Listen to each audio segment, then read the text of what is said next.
Hey everyone, good morning or good afternoon or good evening or whatever time it is where you are. I am here with Space Quest 3, the Pirates of Pestulon this morning. A terrific game, and even better, I am joined by my dear friend, the Space Quest historian, Trolls. Good morning, Trolls. How are you? Good morning. Good morning. What a hell of a morning. Yeah. Sorry for the delay, everyone. I completely misread the time. I thought I was doing good. I was off doing my laundry, and then finally I get this notification on my phone that says, "Are we still on?" And that message was sent half an hour ago. So in true form, in true absolute spirit and form, I am a completely useless sack of shit. Here to welcome you to today's playthrough of Space Quest 3. No, I'm so glad you can join me. The Space Quest historian and I have been pals now, going all the way back to, if you can believe it or not, 1995. We met way back Yes. when I was first running my Space Quest fan site, the Virtual Broom Closet. We exchanged actual snail mail letters with 3.5 inch discs full of fan fiction across the Yes. Atlantic Ocean with each other. It has been a wild ride. Yes, yes, it has indeed. Oh man, and I remember emailing you for the first time from the public library in my hometown, which was the only computer I believe in the whole town that had internet connection, a dial-up 28.8 modem, Nice and of course the closet. first thing we searched for was Space Quest, and up comes the virtual broom closet. I'm like, yes, I am not alone in this universe. Well, the first thing I searched for when I got on the internet for the first time in like August of 1995 was Space Quest, and there wasn't a site, so I was like, "Man, I've got to fix this. I've got to, yeah. If there's nothing coming up here, something's got to be done. This makes no sense." But so You damn well did. Holy crap. The virtual broom closet, probably the pinnacle of computer game fandom on the internet in the mid 90s. And I, there should be someone who actually looks into this stuff, but I haven't found one, so I'm just going to take everyone's word for it that the virtual broom closet was the first ever computer gaming fan site on the internet. I'm gonna say it's the first website. I actually invented HTML just to make the website. And that's all You me. did a hell of No, a job, sir. Yeah, you but got in there before Al Gore. that's right. That's right. Yeah, I mean, he's been trying to steal my thunder all these years, I but know, I know. I'm so And glad then he you could got on join me. Futurama because he couldn't get on Space Quest. It's just, That's right. Yeah, he was like, "Can I do hell an of a interview guy. with the Virtual Broom Closet?" I was like, "You don't have anything to do with Space Quest," so he settled for Futurama. Yeah, Yeah, exactly. Yeah. Oh, but we're nerve of the guy. playing the best game, right? Space Quest Mm, 3, absolute classic. absolute classic. I can't Stone wait. cold classic. Yes. And thanks everyone for joining me this morning. This is out of my normal time zone of streaming, so I'm glad to see so many folks, so many old friends, a few new friends popping in. Thank you so much for the follow. Alt Insider, thank you a few minutes ago for the sticker. Lucy Phonic. So glad you could be here. I'm just gonna fire this thing up and let's get Yeah. rolling. What do you think? I think that's a great idea. Hey, thanks Because, for the follow, Left Gamer. So glad you could be here. All right. So I've got the MT-32 version going yes. in Scum VM. I was actually wondering what version you were going to play because we were talking about different. You played the Amiga version of one and also two, was it? Yes, yes, I went with the Amiga for both of them. Hey, guy from Andromeda, good to see you. Good morning. Hey, Aidmark. Hey, everyone. Disaster Vampirus. Glad you could all be here for the Pirates of Pestulon. Hello, everyone. So good. So good to see. I never get tired of this introduction. No, it's I've so seen good. this 3 million times at least this year, and, and it's still good. I'm pretty sure this is the first adventure game I ever streamed.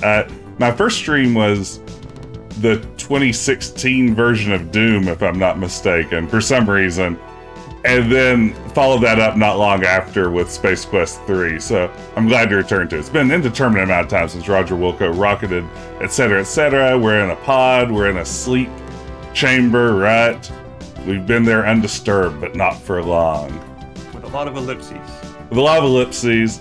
Well, that's to denote how much time has passed, this indeterminate amount of time. Back in the day, Indeterminate yeah, amount of ellipses. that's right. We used to spend a lot of time debating in the fan forums how long Roger might have been asleep here. Oh yeah. Ben, this is one And long ellipsis.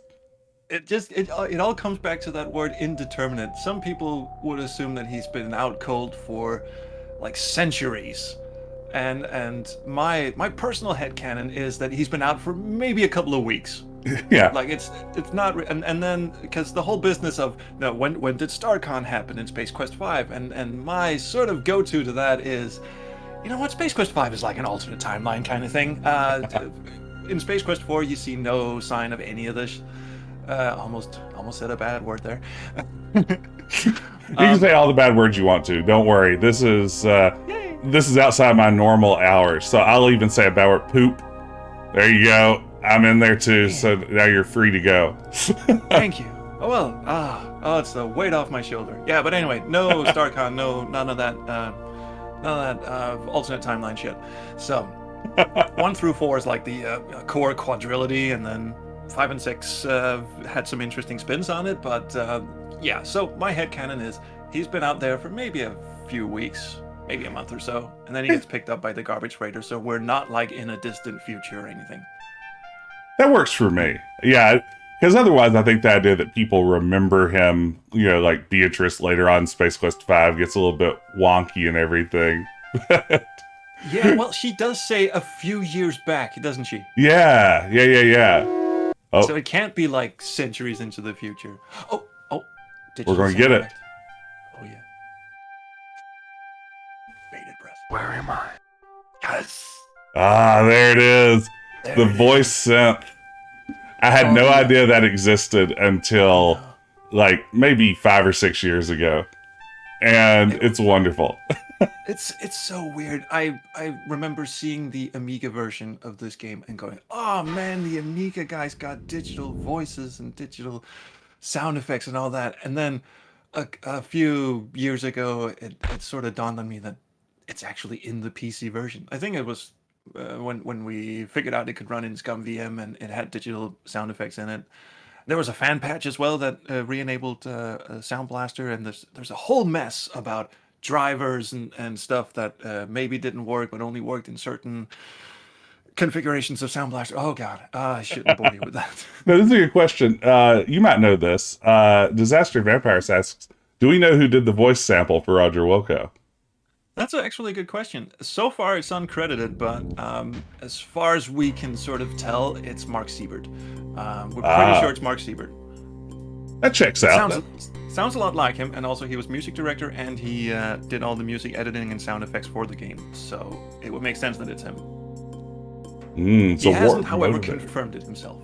Hey, Valiant Cheese, welcome. Glad everyone could join me this morning. Hope you're doing well. Wow, that was a slow load onto the second screen. That's a little concerning. Yeah. Hopefully I'll need to restart ScumVM here. Go ahead and get this medal. Yow! This is my favorite Space Quest death. I can't resist it. I just love how mean-spirited it is. And it's one of the goriest deaths, too. Yeah. And his hand looks gigantic. Boy, it really does. Must be how the blood rushing to it and then out of it. Unfortunately for you, this is your finale. Good luck in the afterlife. The living fountain. Arterial art's pretty good, too. Yeah. Okay, let's try this with less death. I just love that the instruction manual literally says, try to pick up everything you can, and then when you try to, it's just instant death. Yeah. Well, it gives you a warning. It says it's sharp metal. That's true. I mean, it's like unstable ordnance, right? Yeah, the unstable ordnance. But again, you can sort of chuckle at this because I've recently played a different Sierra series, not as well known or as illustrious. It was like Prince Quest or Queen Quest, something like that. Yeah. Anyway, it had a lot of deaths too, and a lot of dead ends and unfair situations as well. But it didn't have quite the sense of humor about it that this series has, which is what I really have. Since this being the favorite series of my formative years, it's just sort of passed through me. But now as I'm older, I can now look back and see how it shaped, my sense of humor as an adult. And one of them was that it made failure not only acceptable but fun. Oh yeah, absolutely. I think that's one of the things that really makes the series work. In a genre where failure and trial and error and often death are just part of the experience. It's really nice Yeah. to at least make it fun. Yeah, the creator of the series personally chatted you when you died, as Ben says over in the chat. Yeah. All And right. the difference between Despot Quest and what this game does is when you died in Tyrannical Quest, it kind of felt like a slap across the fingers, like, oh, you silly person, you've messed up. But in this game, I mean, we had this whole thing back in the 90s on your forums called death hunting, where we would actually Yes. go out of our way to see how we could get Roger killed. You know, I have to admit, I was secretly hoping that when you chose to play all the way through King's Quest on your channel, that you would come That's away the name of it. Oh, right. that you Yeah. would come Oh, away sorry. from it with like this new appreciation, decide after all these years that King's Quest is fantastic. Because despite all of its flaws, I have love in my heart for the King's Quest series. Oh, So I was hoping that you would join the club of reluctantly enjoying King's Quest, but no such luck, huh? well, it's there's a subtle difference between being a nitpicking hyperbolic dickweed on the internet and what is truly in my heart. And what was truly in my heart was just mild annoyance and an appreciation for the evolution of graphic adventure games, as you can tell from like start to finish, like from the auspicious beginnings of pre-AGI engine PC Junior, all the way up to the disastrous CD-ROM adventures of King's Quest VII, and then whatever the hell Mask of Eternity was supposed to be. But somewhere in that middle part, I mean, 4, 5, and 6 were pretty damn good, and that's my honest opinion. Yeah. Um, didn't stop me from, you know, making my videos on them, but it's those videos are more. I mean, it's an in character kind of thing. Of course, some of my criticisms I do wholeheartedly believe. Some of them are just nitpicky, and it was basically just me doing like a spoony experiment kind of thing. I just write a script and then go I thought it was half at good with. I stuff. tried doing the same with Space Quest actually. I did the Space Quest Mm-hmm. primers, where I tried. Well, I probably could have been a little more cruel to them, but then again, that would be like it would be like tying my parents up in a basement or something. It's not the Oh wow! spot. So yeah, Disaster Vampirus mentions that Quest for Glory had that similar morbid sense of humor. I need to get you to play that next. You still haven't played Quest for Glory, correct? I haven't. I've tried playing the first one, like back when I started streaming. I tried playing Quest for Glory 1. I even had Richard Cobbett, who's in the chat right now. Yes, Probably Richard. Lovely to see you, by the way, sir. absolutely. He sent me like a long list of things to watch out for, things to try, stuff to get me going, and it still just didn't. I just for a 2 hour stream, I was so terrible at it. And the problem with Quest for Glory for me is not the humor or the puzzles or anything like that. It's the stats. It's the RPG Hmm. elements. Yeah, you It just notoriously hate crunchy stats, right? I absolutely it's and hate is a byproduct of me being very bad with numbers. So, so anything, it just paralyzes me. I have, not only am I bad with numbers, but I can also, I can, I have this massive fear of losing out or missing out. So whenever I am told I need to make a decision to upgrade this or do that at the cost of something else, I am immediately paralyzed. So I can't make a decision because then I feel like I'm locking myself out of something else and I'm gonna get chastised later on. Oh, you should have, but damn. Oh no, I've made a mistake. I sat here too long, and you really bit the beam, buckwheat. Oh, there's that lack of regard for organics All again. right. So that was a good death that I'd completely forgotten existed. Off to a great start. Yeah, and this one is really cruel because when you look at the robot, it just goes, "Oh, he looks friendly enough. He looks harmless." But Yeah, he's no. not. All right, let's try this again. We've got this. I tried recreating this whole grabber thing in Adventure Game Studio, and it was surprisingly tough. Well, for I've me. heard. Yeah, no, that sounds like it could be a nightmare to work out the details on how this would function. I mean, the game, the original game does this. It's a little cheat because imagine like the screen is cut down the middle, and you can Mm-hmm. either be on the left or the right side, and the left side is either correct or incorrect, or the right side is either correct or incorrect.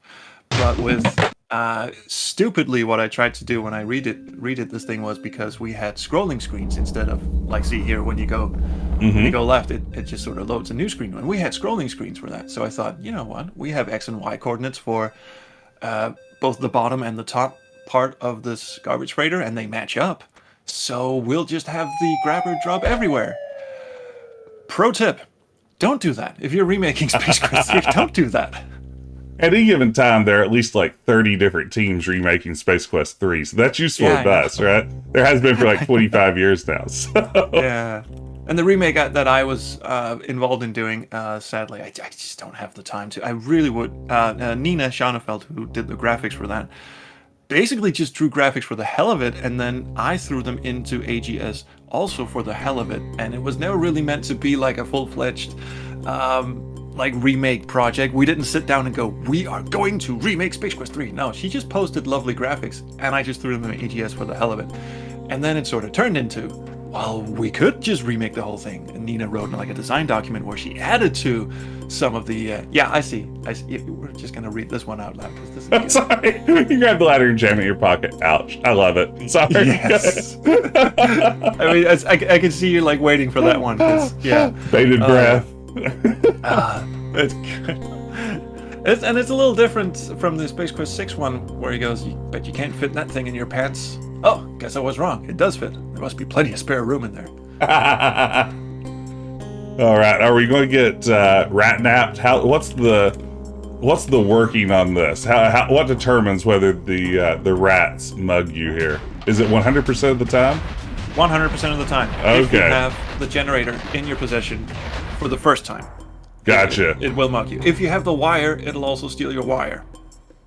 Those You can just jerks. leave the wire, and it'll only steal your generator, and you can go back down and get the generator, and then get the wire. But right now your wire is also in the same hole as the generator.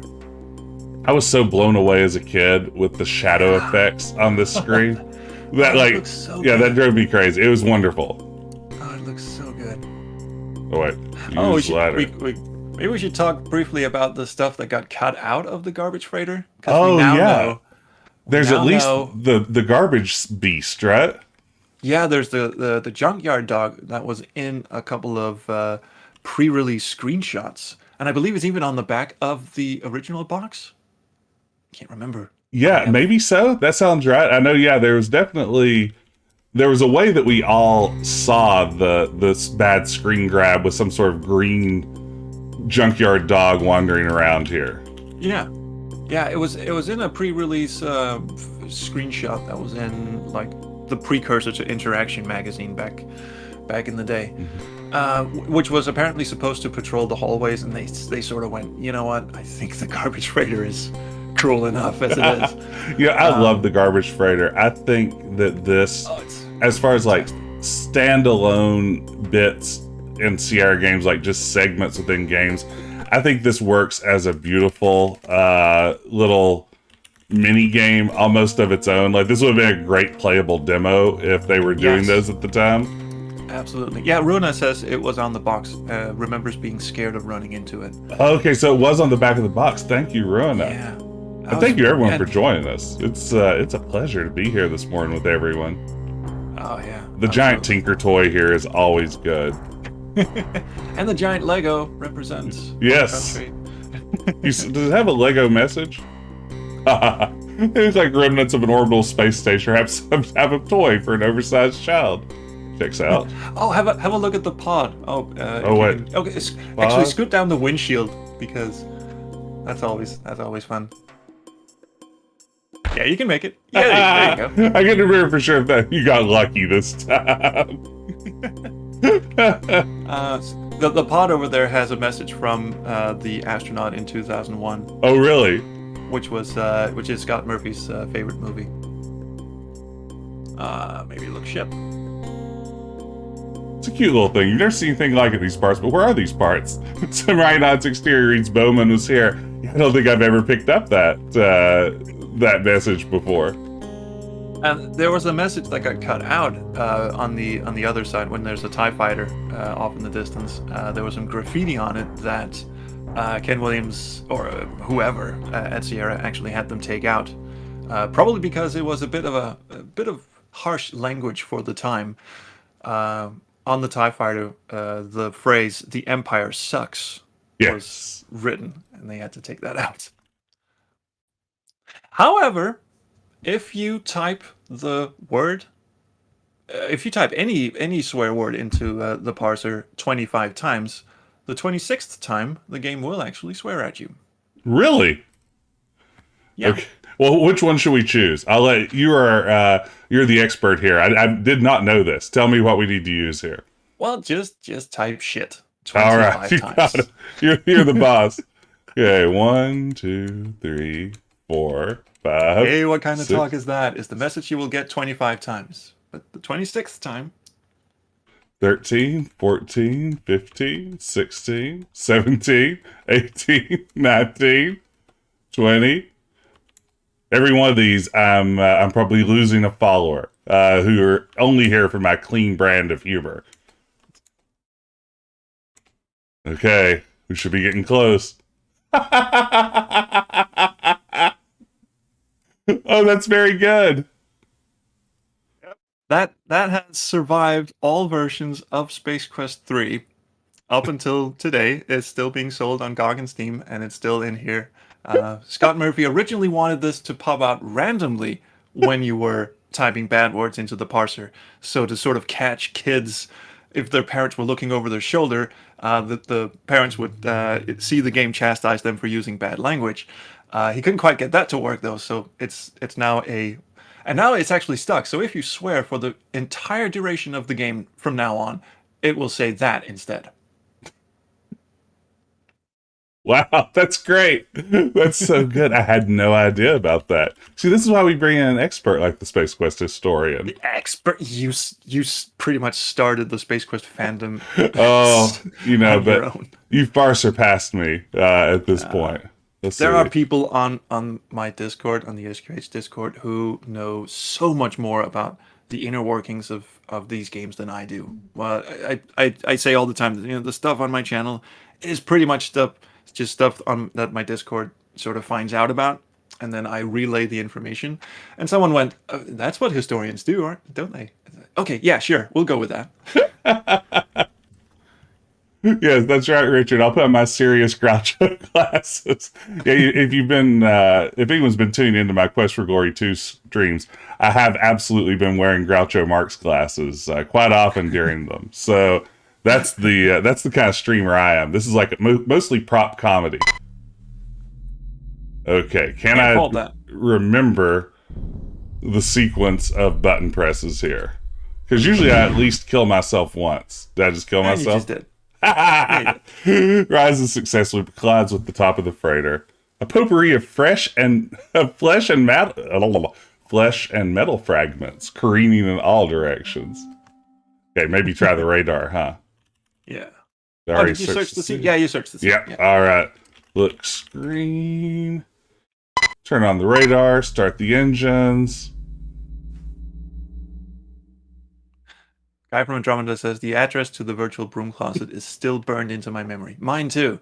Oh, and that was not an easy URL. No, it wasn't, with the tilde and everything else in it. Yeah. No, that's terrific. Thank you so much. I loved running that site. I have so many friends, most obviously trolls here, but so many others that I've met through the years thanks to that website. I mean, that for me is what the website is really all about, is all the terrific relationships, some of which are, a couple of decades or more old at this point. So yeah, no, it was great. And it's amazing. It's amazing how these games have such longevity. And we were, I'm not gonna say kids, but I was a kid when I played these for the first time, and now I'm supposedly a grown ass adult with a kid and everything. And my kid, my kid plays with my Space Quest boxes. He's 1.5 years old, so he's not quite ready for actually playing them. I have shown him Let's Plays of them. Sudden decompression sucks. That's one of the most gruesome death images in the game. Yeah, I'm Second plays only to the lovely lava fondue death. no, the lava fondue is very good. Oh, Oh it's man, so good. that's right. Yeah, a lot of people I think find out after the fact that I'm the same Space Quest guy as the StairQuest guy, as the Twitch guy, as the Soda Machine guy. I feel like I have several incarnations online, and occasionally they manage to sync up with each other. I love that. Yeah, but you've made a good name for yourself in a variety of places. Just to say I can't stick with anything for very long. Let's see here. So I guess I need to put on my back shields. That's what I forgot to do, right? That's not it. Front shield, huh? Hey, wait, Oh wait, that worked. it does. Oh, well, I learned something today. Every day's a school day. Hey, So Taki Raj. Hey, from Norway. Good to see you. Yeah, I thought that's how you did that one. I thought the idea was that you were like shielding yourself as you blasted out from behind, like to like ride the wave of the decompression. yeah, I always did front shields because I thought it was to not die from all the exploding debris of blasting the Okay. side of it. Okay, so So, yeah, Brandon's in the chat as well, musically inspired. uh-huh. He's also shirt was front shields, so we always did front shields. Everyone always did front shields. Hey, we've We changed learned things up. It's Yeah. it's a new day now. All right. So now we know Decaf Jedi is a back shields kind of guy. That's right. I've always been a back shields kind of guy, and it just shows that I play this game wrong. I once had a friend growing up I once had one friend growing up, who, when he would play Mario games and other platformers, would jump onto platforms as they were moving away from his character rather than when they were moving toward him. And that broke my brain. That just seemed like the wrong way to do stuff. Okay, here's a good question. Ben asks if my own walkthrough of the virtual broom closet says back shields, and that is a terrific question. I'm going to go find out. Enter the weapon system, set your rear deflector shield, and fire away. So I've been... Good.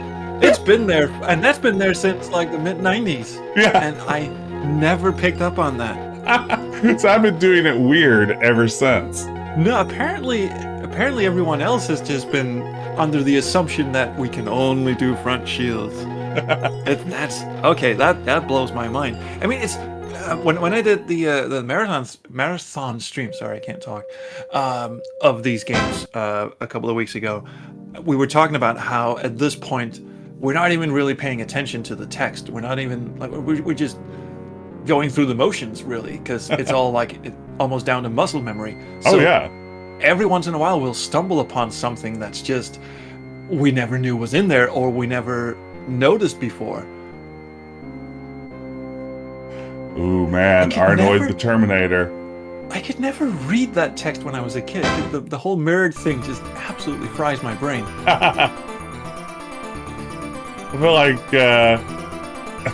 I feel like vending machine fraud though is very on brand for me. Hey, Dan Yes. Nasty, thank you so much for the cheer. First of all, nice. Thank you. Thank you very much. It is a great cutscene, right? At a time when CR wasn't doing a ton of cutscenes. That's a pretty good one. Oh, these planet exteriors look so good. Yeah. And if you go into like SCI Companion and load this up, you can do that thing where you can see all the vector commands being drawn. Like if you just hold down the down arrow key, you can see all the vector commands being drawn. And it's amazing how those planets are really just like long scribbles and like big splotches of black. And it just looks like absolute chaos until the final moment when it all comes together and you go, oh, it's a planet. Oh yeah.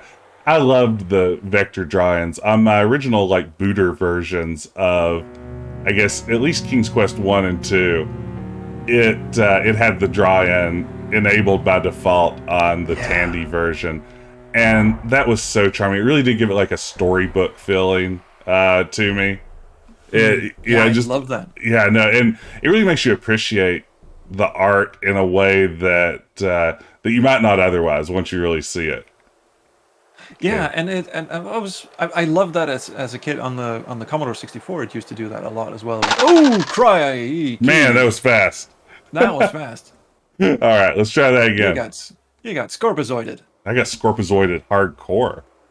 Well, now we get to see the Arnoid fiddling with his lower bits again. That's right. Yeah, we don't want to miss that. So the last time I played this in Scum VM, I really struggled to lure him under the pods in the overhang there. Was that just me, or is that a Scum VM thing, or? It's an RNG thing, so it could very well be a Scum VM glitch, because I think Scum VM handles RNG a little differently than the original DOS games did. Oh, interesting.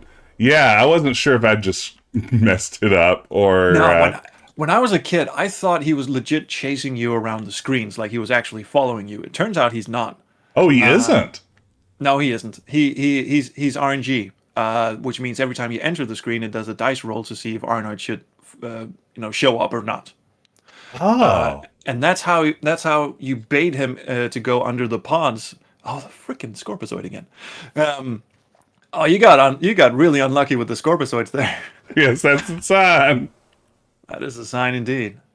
Read sign then. The Log Memorial. Oh, this music. I love the World of Wonders music. Oh, yeah. Alien scum. Alien scum. It did say venomous, so at least one Sierra designer knew the difference between venomous and poisonous. But yeah, anyway, you can bait the... Oh yeah, this case thing. Oh, an Antarian slime devil. How cute. This death was also like a well-hidden gem for me. They may be cute, but only an idiot would get near one. Looks like you'll be around to appreciate the other diverse wonders of this garden spot of the universe. Oh, while you're outside, before we get accosted by the Arnoid, go south a lot and clip toenail, really? Go south a lot until you get to the snake. There's a bunch of messages for that giant serpent. Of course, you're on a timer, so you don't have a lot of time to do it, but you can like kiss it, fight it, really? Talk to it. Yeah. And there was even an Easter egg, but it's been taken out of the version you're playing probably. I'll explain that in just a second. Oh, no. You can talk to it, you can fight it. Hang on. This version does one. Let's see. I'm just misremembering, I'm sure. Oh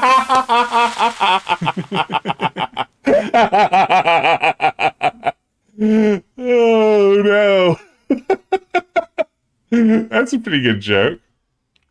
I'm pretty sure there was a video I did where my friend Dark Soul went through the code and showed all the different messages you could do with the snake, including one that was taken out of this version where if you threw bridle at snake, it would actually deduct 3 points from you. Oh, that's great. I didn't know it had the digital burp. That is lovely. Snake chow. All right. I completely misremembered the things you could do with the snake. There are a ton of messages there. I just can't remember what they are. Have a look at some of the trendiest items in the known universe. Make the most of your vacation buckazoid. All right. Damn, when we do the Space Quest 3 fan dub, you gotta play Fester. Oh man, that's a lot of pressure. I don't know if I can live up to that. Oh no, you'd be perfect. Black Hole Bertha. Oh, that is a. So okay, it's I want to say it's not 100% confirmed that it is a dig at Roberta, because it is spelled with an H. Roberta, Bertha. Roberta Land here, obviously, you can't really run away from that one. Black Hole Berta, I seem to remember Scott saying both that yes, it is a dig at Roberta, and also not really. So he was like a bit that on sounds the fence about right himself. Yeah, that Yeah, I can see that maybe varying depending on mood to some degree. Yeah. I mean, So- they were good. Roberta and Scott were good friends back at Sierra, and they were actually sort of like confidants to each other. Like when the pressures of getting these big selling games out, and not trying to disappoint their existing fans and all that stuff. And they had some good heart to hearts there. We want to go for 425, right? Yeah, say no 3 times and then, oh wait, say no 2 times and then accept the third offer. Yeah, 425 is Perfect. the best you can do. All right, so let's buy ourselves an Orat. Buy ourselves a hat. And let's buy ourselves a pair of underwear. Yes. Wear underwear. Ah, yeah, I forgot you have to wait till you're there, don't you? But we should wear the hat, right? Absolutely. You Yes. donned the jaunty hat. So we've bought an Astro Chicken hat. This is a cute little bit. We get to see this hat for just a moment. Just the briefest of brief moments. Yeah, and they actually drew sprites for all directions of him wearing the hat, but they're never used in the game. Goes rolling away. Boy, at high animation speed, that quivering lip, huh? Yeah. So, this is Roger Wilco. The man been sent across the universe to track down and terminate. Okay, I'm not going to do that voice anymore. That's upsetting. 400,000 Buckazoids. Now, of course, this is an airtight plot point that totally syncs up with everything we've seen up to this point. So, Absolutely. yeah. Also, the word free doesn't exist in this quadrant. Hey, That was just a typo. I see a G Millie over in the chat. Oh, my. Good to see you, Gareth. Glad you could be here. Hello, Dr. Millwood. Yes. So glad you could join us. One of Your my rebuttal, fellow please. riders on StairQuest. We've got the whole StairQuest riding team and half the art team here. Oh, yeah. Wilco Webb is here as well. Also, That's right. a valiant member from the 90s pre-social media Wilco fandom. He did indeed draw stuff. He's did not indeed. lying. If you haven't played StairQuest, you gotta get on that. A true classic of the modern era. Yes. And we're not just saying that because we made it. That's right. Oop. And there All we go. right. You There's got one. RNG'd. I had no idea this was RNG. I actually, just all these years, assumed I was being stalked. Me too. Me too. By Arnoid. The way you can do this, you can bait him by going to the screen with your ship and then going up behind the... Or you can just go like this. And then go to the right. So you're like in front of your ship. And then just go back left. And then when you move, his footsteps should be following you. If they don't, then you didn't get RNG'd. So you can just go back and forth until the footsteps come after you. And I see you're hugging the back wall, which is an interesting Oh, you see, that's my approach to move. this. That's how That's I your pulled move. this one. Yeah. Well, it's interesting watching you play. I don't think I've ever watched you play this. I mean, we've been friends since the mid-90s when I was just 15 years old, but I've never actually watched you play the games. Remember, this wasn't possible back in Oh, yeah. the early pre-social media days. Come on, Snail Arnold. mail. This is Floppy another disks. rear shields thing. You're right. It's Yeah, all I rear always shields from here. I always thought the back wall was like really tricky because you have to like every time you get up to an obstacle, he'll stop. So Whoop! there I moved it just in was. time. I had it. oh, There it we is. go. Hey, and he gets captured by a different pod than the one that I captured. Oh, with. really? That's interesting. There we got it. Nailed it. But now you Very actually good. have a save game where he will appear each and every time. So that's really interesting. So depending on where Roger is on the screen, a different pod will get him. Did you know you can also use the pull you get on Ortega to get the belt?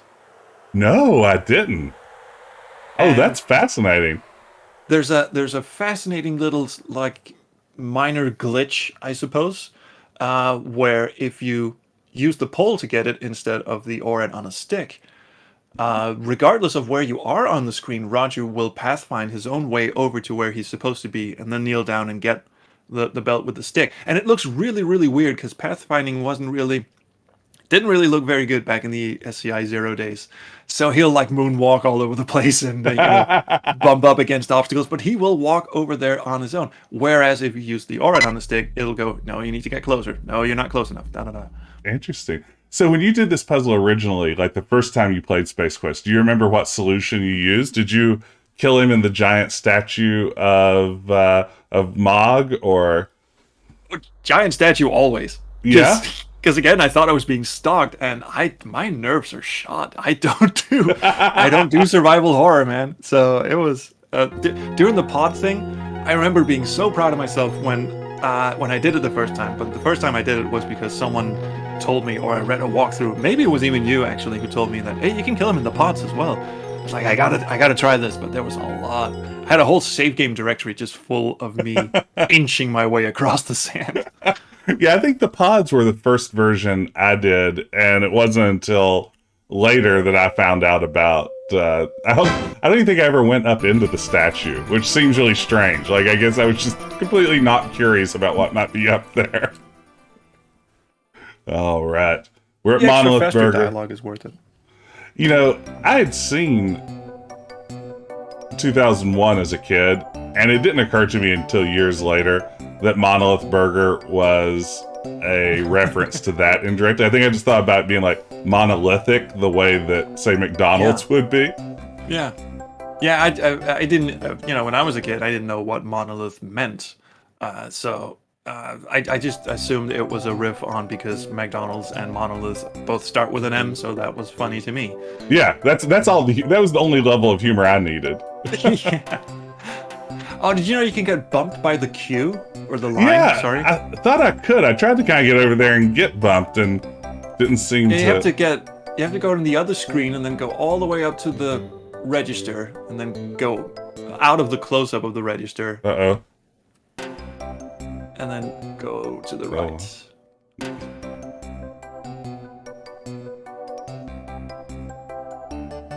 Oh, man. Wait, this is also... Oh, I'm sorry. This is also one of those things that got changed in later versions. You can still get bumped, but you need to do it from where you were doing it at the back of the line. Yeah. In earlier versions, you could get bumped right from the start of the queue all the way back to the end. Yeah, I was sure this guy, like, elbows you down. Oh, wow. He does. Yeah. He does. So there is a way to get that to work. This character is an interesting one in the sense that I think it's the closest I've ever come to taking something from my website and getting it to be semi-canon, in that I named this character back when I was running my Space Quest website because I needed the right content, obviously. So I just named this guy UFO Beetlenarf. And I've seen that show up a lot of places as like a canonical name. I think it may even be in the Space Quest wiki. There's an album out there of electronic dance music where someone named a track UFO Beetlenarf, which is lovely. Really? This is my main contribution to Western culture. Oh, that is amazing. It's the sound this guy's named UFO Beetlenarf. That's fantastic. Did you also come up with the Pinkins in Space Quest 2? No, that's in the database in Space Quest 6. If you dig through the compost database, it reveals that those guys are called Pinkins. I was dead sure that was a fan thing, a fan invention. It seems like it would be, doesn't it? But yeah, it's there in the database. Oh, okay. So Josh Mandel actually named the little pink guys. Yeah, I guess so, now that you mention it. Yeah. All right, so we have our Monolith Fun Mill. This is a very good gag, too. Yeah. Should I something to drink with that? Pushy counter clerk intensifies. Would you like some space spuds with that? Would you like a black fruit pie with that? A free drink with every purchase. All right. 7 Bogasoid seems like really cheap for the amount of fun you're going to have with this fun meal. This is a very good point. No, I would agree 100%. You gingerly pick up the greasy bag. You can hardly wait to have a seat and dig in. Now, also, I want to say, for the record, if anyone ever needs to know this answer, this animation of Roger eating the fun mill is maybe my favorite bit of Sierra animation ever. So, I would wholeheartedly agree with that. it's just so good. Him guzzling the drink. Yeah, the drinking especially. His neck sort of elongates. Yeah, let's slow that down a little bit, actually, so we can really appreciate the animation on this. Yeah, here we go. Look at that.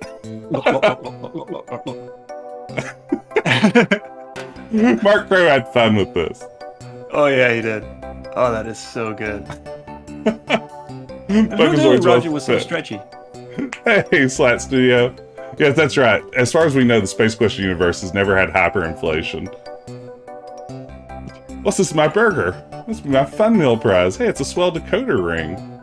I do not envy you the gauntlet you're about to go through. Oh, what the hell is a Varillion mucus worm anyway?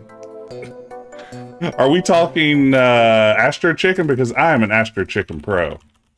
Oh, I look forward to seeing that. See, when we were talking about doing this this stream, I casually suggested maybe we should try the Atari ST version, because Astro Chicken on the PC, I always find that the keys are kind of sticky and sometimes they don't do what you expect them to, and I always thought that was part of the game. But after having played Space Quest 3 on an Atari ST emulator, it's Astro Chicken. It's like night and day. It's responsive. It's fast. It's actually fun to play. That's awesome. Yeah, you know, I thought about trying to track down the Atari ST version. I got really lazy. Now I wish I had. And thank you so much for the cheer, Dan. Thank you for the follow, Illumita. Welcome. Hey, there's a link to our Discord. If you aren't a member over there, it's a great place to hang out with lots of fun adventure game playing folks. But for now, let me put on a clinic. So we're going to insert Buckazoid. Oh yeah, I am wrapped with anticipation. First try. If you get a 10 out of 10, because sometimes he will spawn in a position that is just not very good. Oh, got bounced. Yeah, that's good. And sometimes he'll even phase through the landing pad. Yes. To piss you off. But, oh dear. Oh, you saved that one. Oh my god. I wasn't kidding, See, man. That one. Astro Chicken Pro. That one when he spawns like to the far right or far left. Yes. And just plummets at high speed. They're just impossible. Look at that. Holy crap, 10 out of 10. You weren't kidding. Hey, you weren't kidding. Holy shit. No, this is where I excel. I'm decent on a skimmer, but you put me in front of Astro Chicken, and I'm all over it. Good. Look, yeah, Brandon says that you would own the Space Quest Olympics. Oh, we gotta play. We gotta get you in the Space Quest Olympics, dude. No. Holy shit. That's my event. There it was. Astro Chicken speedrun category. You're right, Left Gamer. Did you know this thing actually gives you a pity win? So if you fuck it up 10 times in a row, it'll just display the secret message. Oh, really? I didn't realize that. That's nice. Yeah, I mean, this game has some nice little like safety nets built into it. Like someone would actually go up to this and screw it up 10 times in a row. But yeah, again, Dark Soul on my Discord went through the code because I was wondering, I was going to do a video on Astro Chicken and find out exactly what it was that made it tick, because I did a playthrough of it on the I think it was the Macintosh version, and because I simply could not play Astro Chicken on that version. It was beyond impossible, and it on one of the playthroughs, because I was determined, so in one of the playthroughs, it then suddenly displayed the secret message, even though I definitely didn't get 10 lands in a row. And it turns out that I'd been playing the machine for 10 consecutive times, and it had just given me the pity win.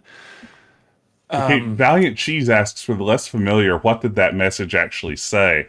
Oh, that is a good question. It is a distress message from the two guys from Andromeda telling us that they have been captured by the software pirates of Pestulon, and that they need anyone to come rescue them. And it's signed Two Guys in Trouble. Is that correct? Yeah, I think so. All right. We forgot to write a quest for you. Here you go. Yeah, I mean, Richard's right. This game really doesn't tell you anything about what you're doing or where you're going or anything like Right. that. And you can the messages when you deactivate the shield generator and stuff on Ortega are actually different if you don't get the secret message. It's just like, hey, what's that thing? It looks like a giant satellite dish. Whoops, you blew it up. Let's hope nobody gets mad at you for that. Schledorn asks, has the source code been made public? I know Low auctioned it off a while ago. No, it was not. The auction was stopped by Activision, Dan says, and that's true. And the source code to Space Quest 3 has never been made public. The way that people on my Discord go in and look at the code is to decompile them in SCI Companion and then sit there and try to work out what all the variables do. Wow. Yeah. That's amazing. This is why I say people on my Discord know so much more about this game than I ever will. Yeah, back in the day, without those sorts of tools, we couldn't even really easily view like a list of messages within the game or something like that for the longest time. And there's so much stuff hidden in these games that we used to have never found without those tools to poke around a little bit in the code. Yeah, absolutely. I mean, Blue Frogs on My Shoulder Make Me Happy maybe being the best example from Space Quest 4, right? Yeah. Yeah, because that one was... Because when we figured out back in the day that you could import the all the speech from Space Quest 4 as a raw audio file in, like, Cool Edit or whatever we had back in the day, the Audacity of the day, we could actually sit there and listen to the entire speech file.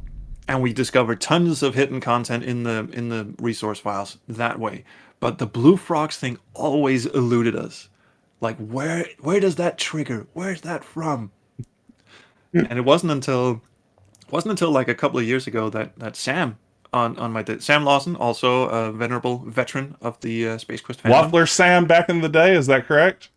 I think so. Yeah? I think it might have been. Yeah. Went in and actually found out where it was triggered, and it's triggered in a debug teleport command in the time pod in Space Quest 4 that's been deactivated in the code, so you can't actually trigger it in game unless you hack the code.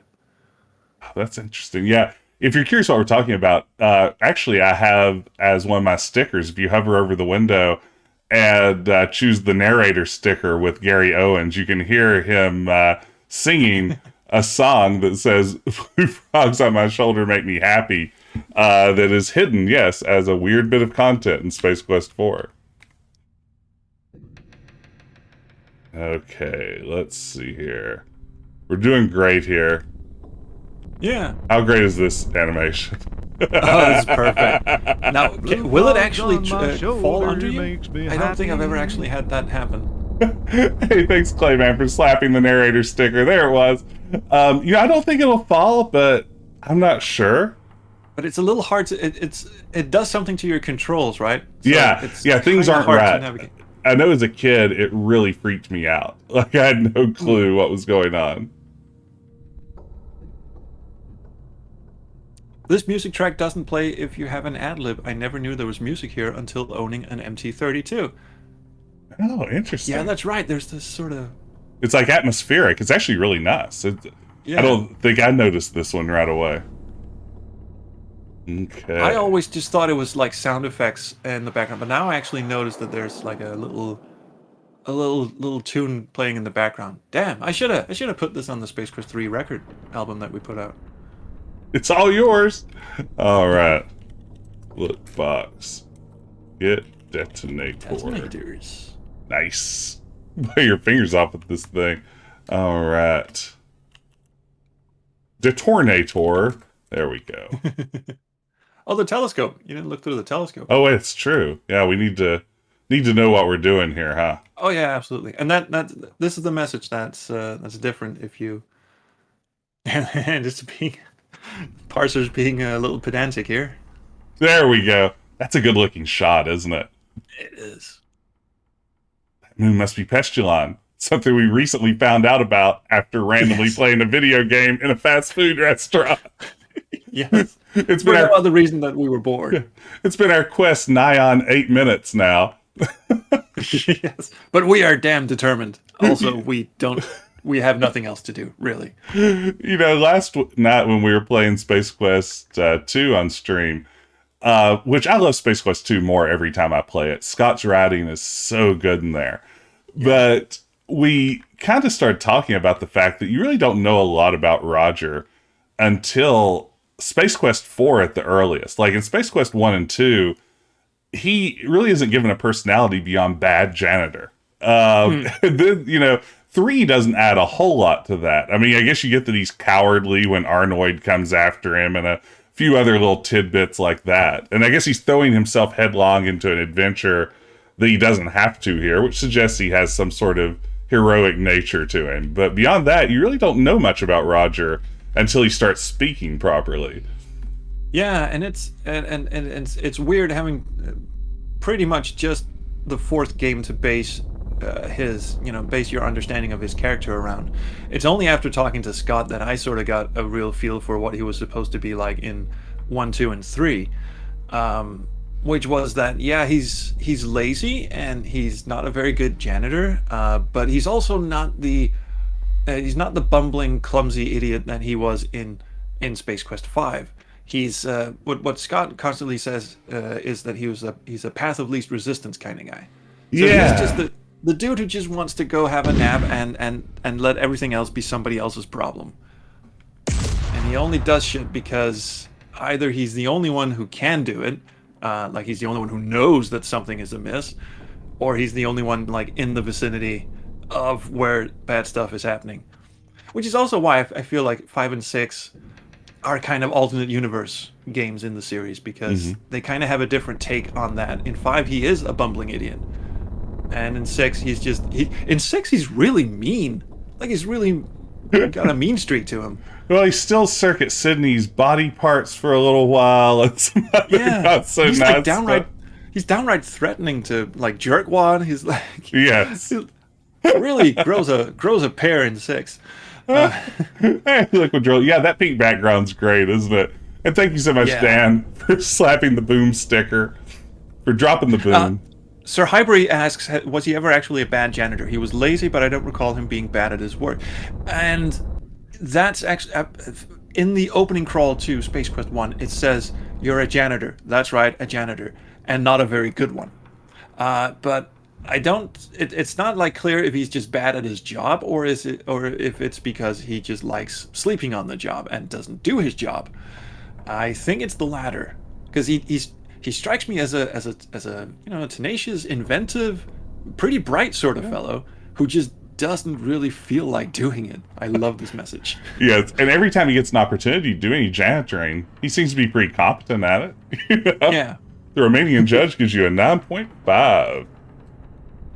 And that Not pole then bad. gets lost down the shaft. So if you if you were going to use the pole to get the invisibility belt back on Fleapod, you have to do it before you drop the detonator in.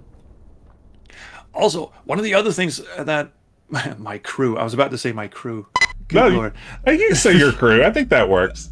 Is it real? My crew, my digital archaeology crew. I don't want to call them my crew because they're their own people.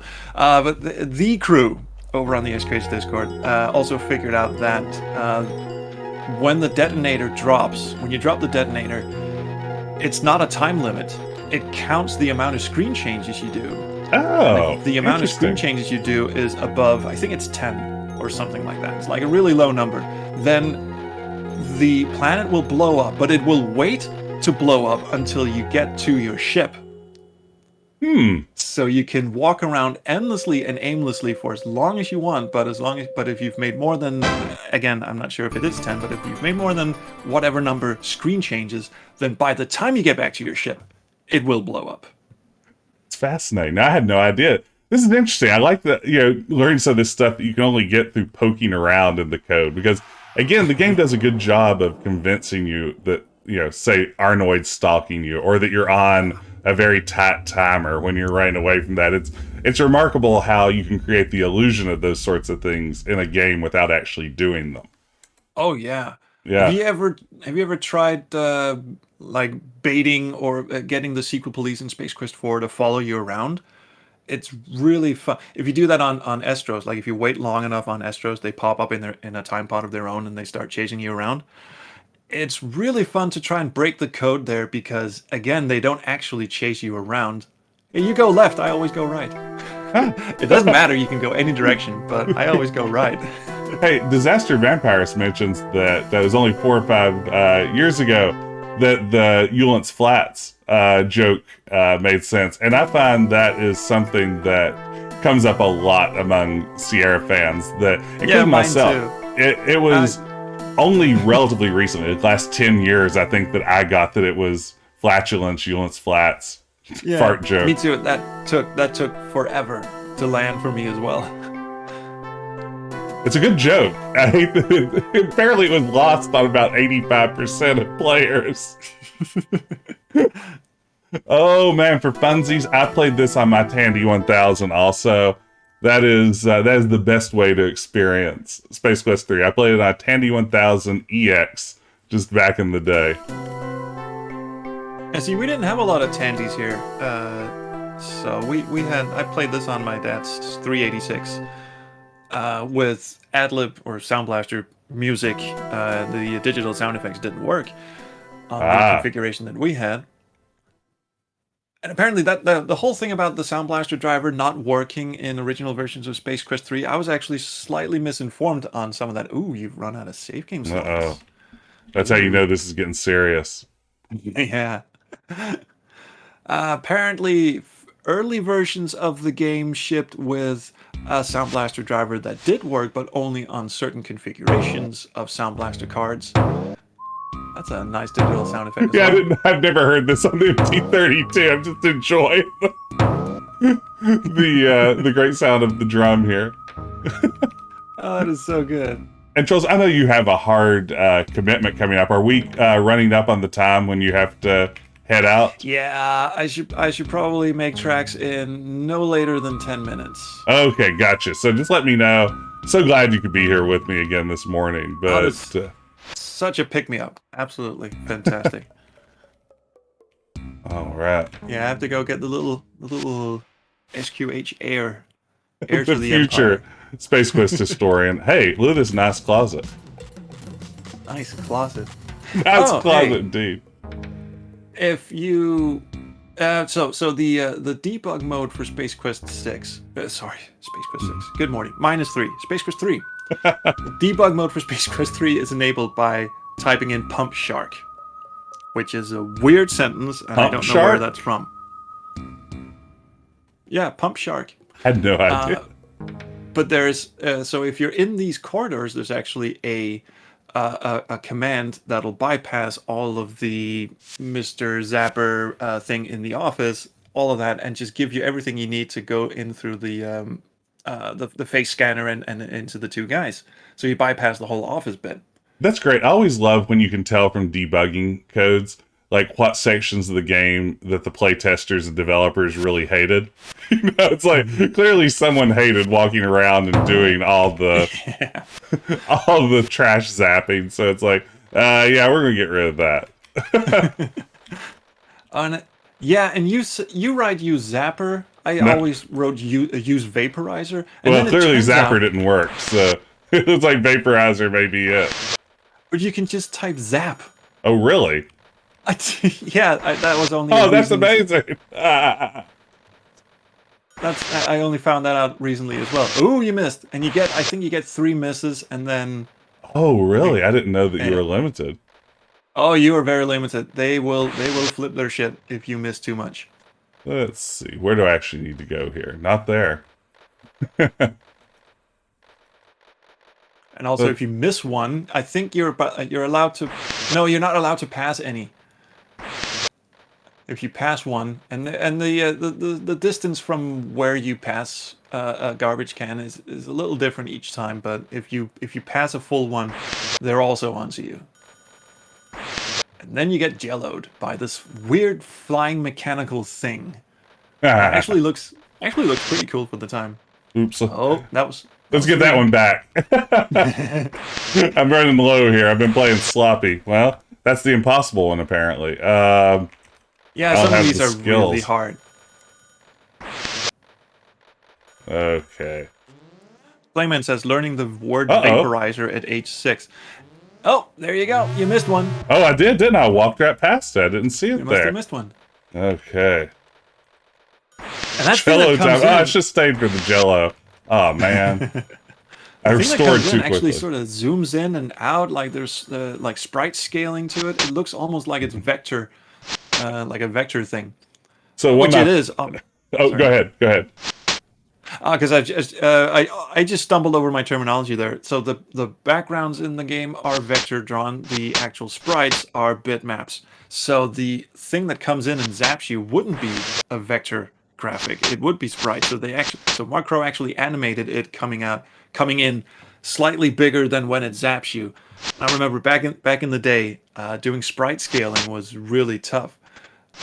The ship zooming off into the distance, like getting smaller and smaller. You couldn't really do that on the fly the way you could in later games like Space Quest 4 and Interesting. 5.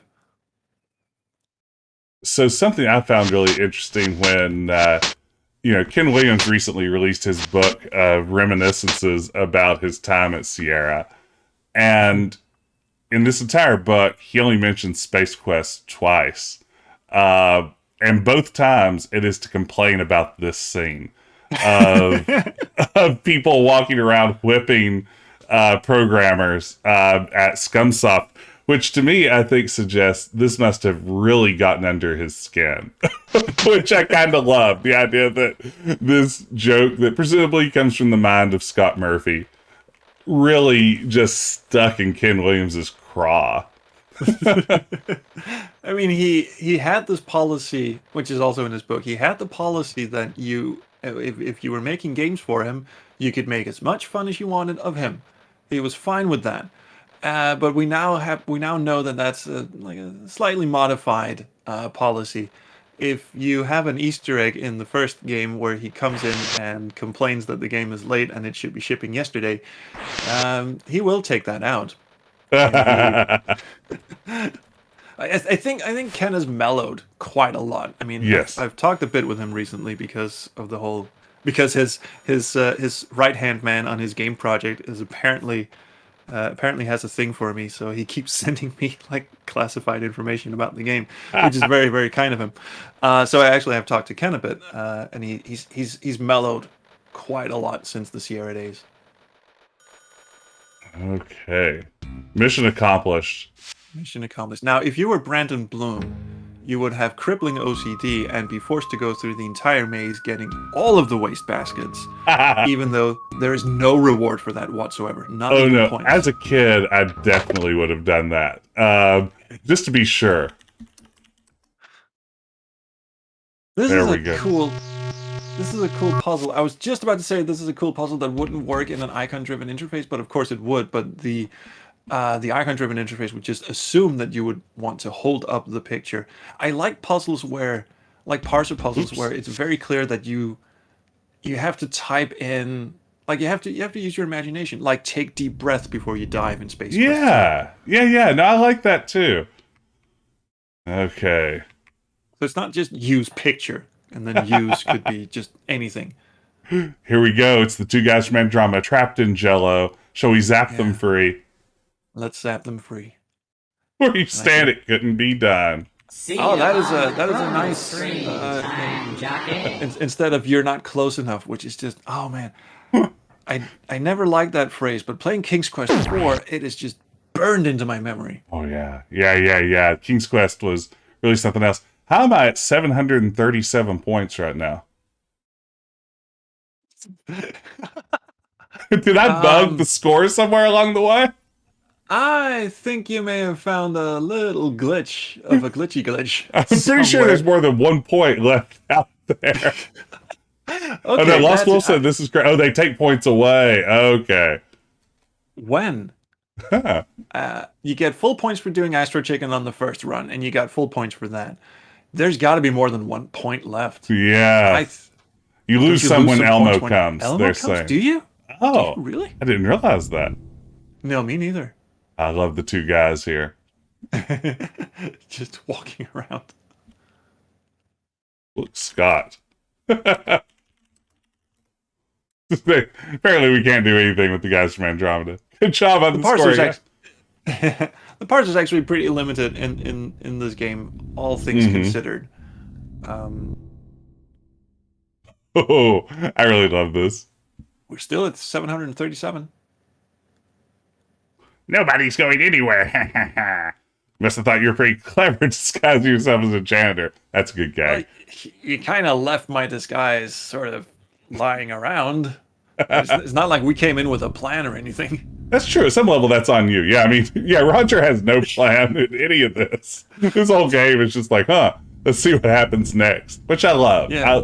I love that you're just sort of stumbling through this entire game. I find that really charming.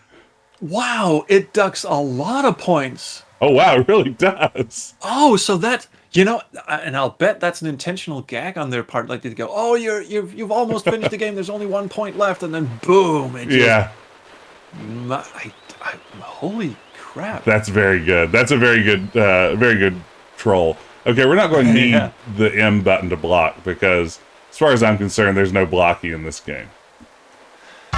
Oh, this nearly got me. This nearly put me in a rage when I did my marathon playthrough. I was really fuming at the end because I could never get this done.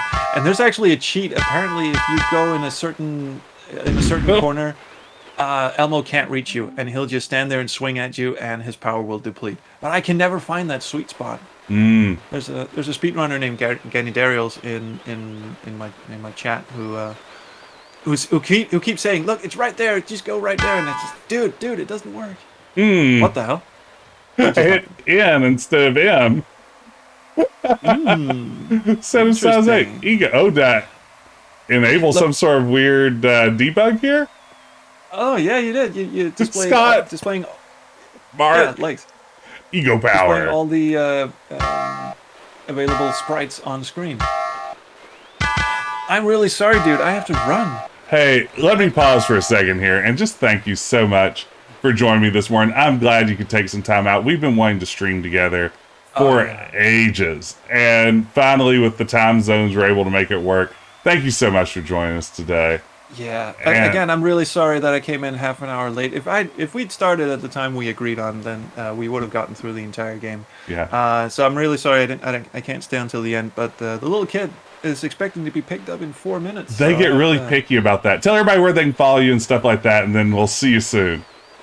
Cheers. Yeah, I have my YouTube channel over at youtube.com/the Space Quest Historian. No, not with the in front of, just Space Quest Historian. And go follow there are links in the description of each video to the SQH Discord, which is a lovely place to hang out, especially if you want to go spelunking in the code of these old Sierra games and do awful things to them, like play them all in 4-color CGA, which is just a sight of beauty. And thank you so much, Jess. It's always a pleasure to hang out with you, but especially it's been a pleasure hanging out on your stream. Your lovely, lovely stream. Thank you so much for having me. Thanks so much, man. Have a terrific day. Thank you. You too. You too. Have a great one.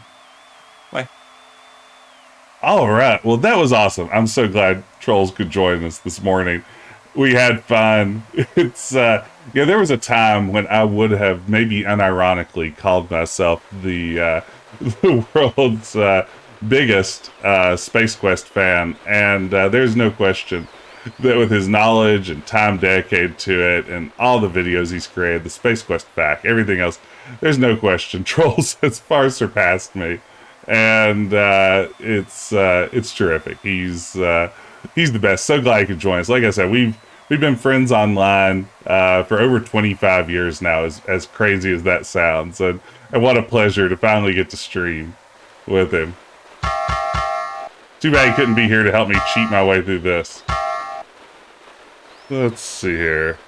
Just need to land a few good shots. Okay, better hang out at the gym more often. If you think this is bad, wait until you see me struggle with skull fighters here in a few minutes. And thank you everyone for joining me this morning. This is a weird time of day for me to stream. Usually I'm in the evening, East Coast time, US, so I'm glad that some of y'all could come out. Uh-oh. We lost our dings there for a second.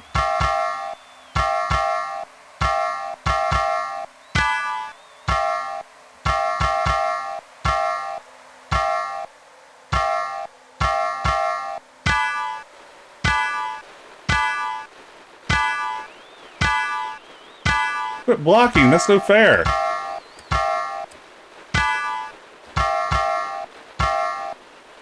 You got this.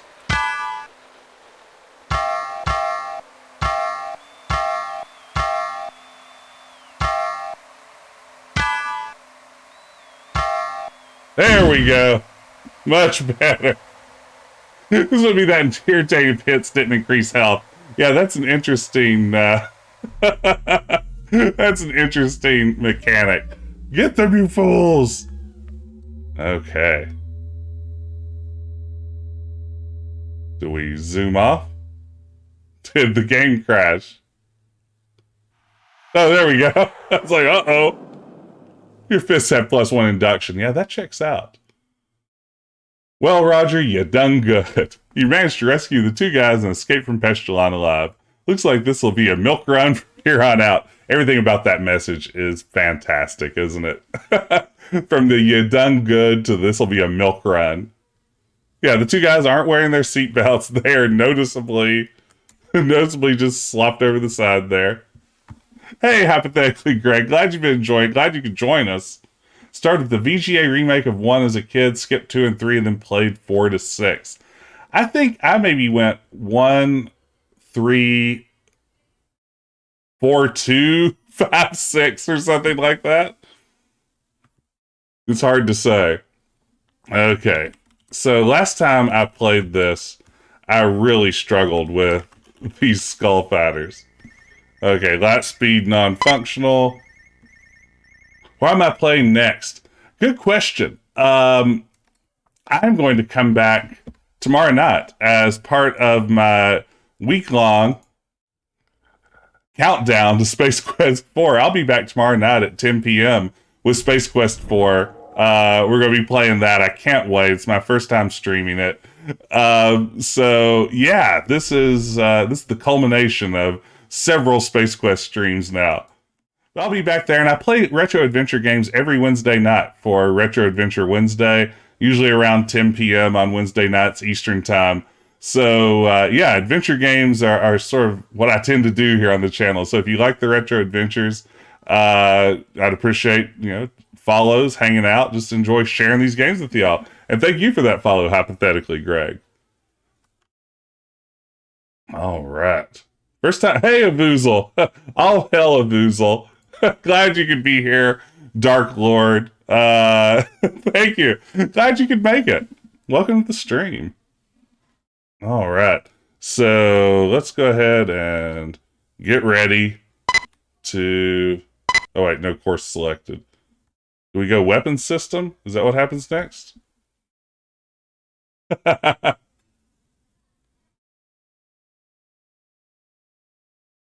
Oh, that's awesome! Yeah. Oh, you teach middle school. I'm a teacher too. I teach political science myself. So yeah, but I always do VODs, and I have a link to my YouTube down below where I also keep all of my old videos. So yeah, thanks for dropping by. Glad you could be here. I occasionally stream during the days. Thanks for the follow, Avoozle. I appreciate it. I love Avoozle. Okay, that's a very good name. Now, can I pull off this part of the game? As good as I was at Astro Chicken, I'm not very good at this part. Okay, that's not going to help. Okay, that went better than last time. Ooh. Bad planning, huh? Having the correct shields up could have prevented this. Oh, man.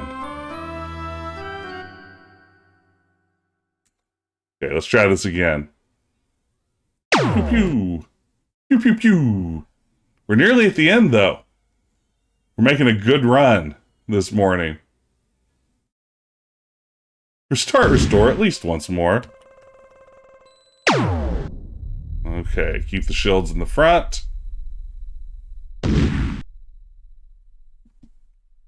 Let's just scum this a little bit. Radar negative.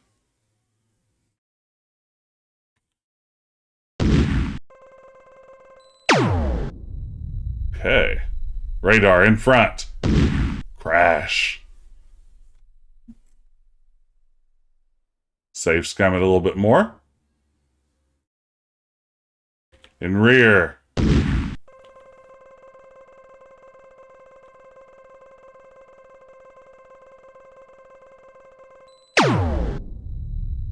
Okay. How'd you lose 99 points?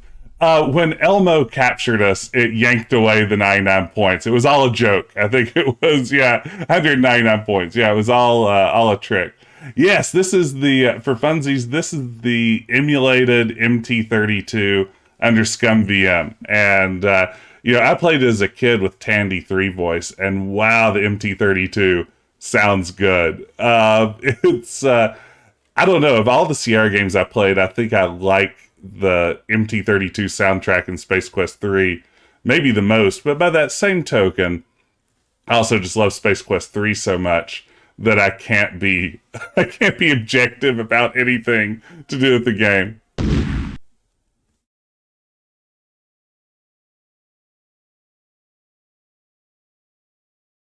ScumVM does a pretty decent job most of the time with the MT-32 emulation. It occasionally bugs out a little. Yeah, there we go. Oh, the Magic Meadow from Quest for Glory 1. It is very good. Yeah, the Aranis piece, is that the one you're thinking of? Yeah, ScumVM is incredible. I certainly know there are people who swear by DOSBox, and I occasionally use DOSBox depending, but for the most part, boy, the ease of ScumVM is just really remarkable. Hey, we did it. Hey, perfect score too.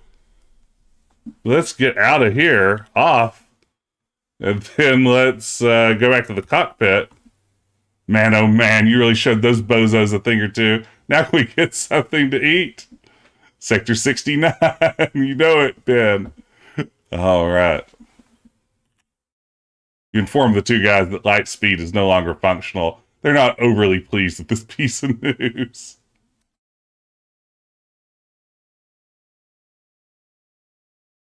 All right. I'll never get any food. Hey, what's this thing on the wall? It says, I like says there, Lightspeed Maintenance Access Panel.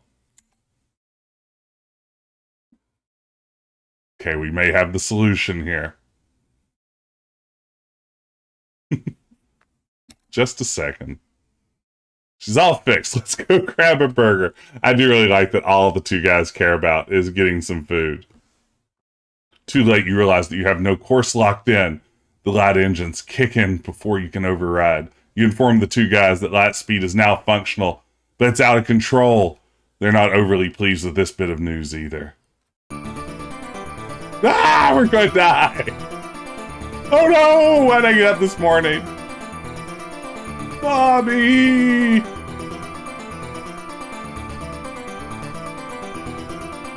Careening blindly through space, your ship speeds toward a sizable black hole.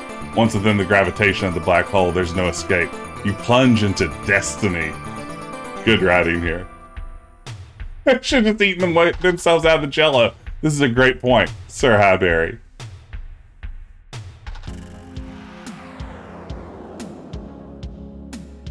The overwhelming force of the black hole draws your ship in. Helpless to do anything, you and your passengers strap in and hope for the best. This is a great piece of music. I completely agree. You enter a blackness like no other you've ever experienced. All sense of time and speed are lost. This is definitely a jam. This one slaps.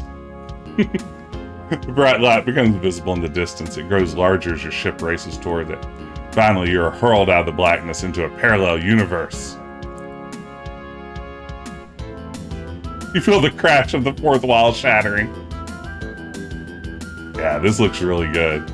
You cut the engines to sublight speed as you near a seemingly habitable planet. This font does feel Quest for Glory to me too, Valiant Cheese. Which isn't a bad thing, but that's definitely what I associate it with. So, true story, on my honeymoon, I went to Oakhurst, California and visited the Sierra Redwood building pictured in this very scene. That wasn't my entire honeymoon, just for the record. We just happened to be in the area visiting Yosemite National Park.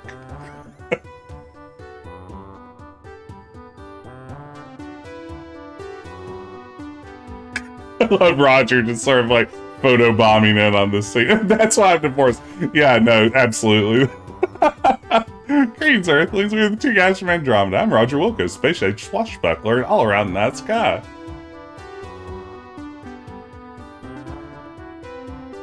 Hello, I'm Ken Williams, president and founder of Sierra Online. So, you guys are software authors, huh? What are your credits? Ever heard of Astro Chicken? That's a good gag. How about you two guys coming to work for me?